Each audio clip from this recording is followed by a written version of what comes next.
Nexus Designs is up first.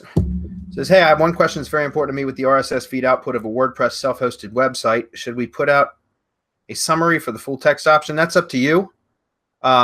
Nexus Designs, it's entirely up to you. It's a personal preference. I don't think it's an issue to post the full text, only because, well, for two reasons. Number one, we have the attribution link that is either provided by the plugin, or you can code that into the IFTTT applet yourself. Either way, if you followed our training, you know that the attribution link is critically important if you're going to be syndicating the full text of the post. Number two is, if you're using our standard syndication network setup, there's only 3 blog sites that we're syndicating to. So there's only 3 sites that get the full text post anyways, right? And so that's Blogger, WordPress, or Blogger, Tumblr, and WordPress. So it's not an issue. And so essentially, I always like to leave full text posts because, again, it's only being syndicated to really 3 sites that will republish the entire post anyways. And the key is to be using the internal link from within the post itself from your main blog to be linking to the pages or the landing pages that you're trying to rank.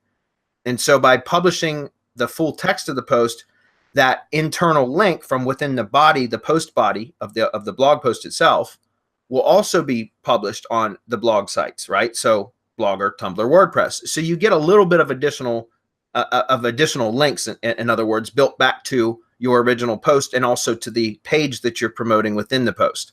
Does that make sense?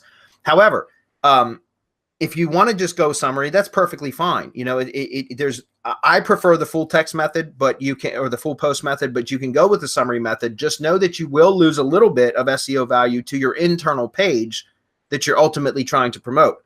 Because when you syndicate just the summary of the post, you will get a link back to the post itself, but you won't get any of the internal links that were within the post body, if that makes sense. Which is still fine, because now you're funneling link juice or link equity back to that post, the original post anyways, which will contain the internal link up to the page that you're trying to promote. So again, it's 6 in one, half dozen in the other, really. I prefer the full text post because it looks less spammy on the blog sites.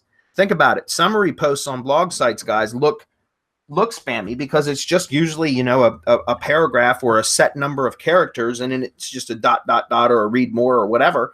And so in my opinion, on my branded blog syndication sites, which would be Blogger, Tumblr, WordPress, I want the full text post so that it doesn't look spammy. I want it to look nice, right? And so that's part of the reason why I like the full text post. But again, it's a personal preference. It's not going to hurt you either way. Anybody want to comment on that?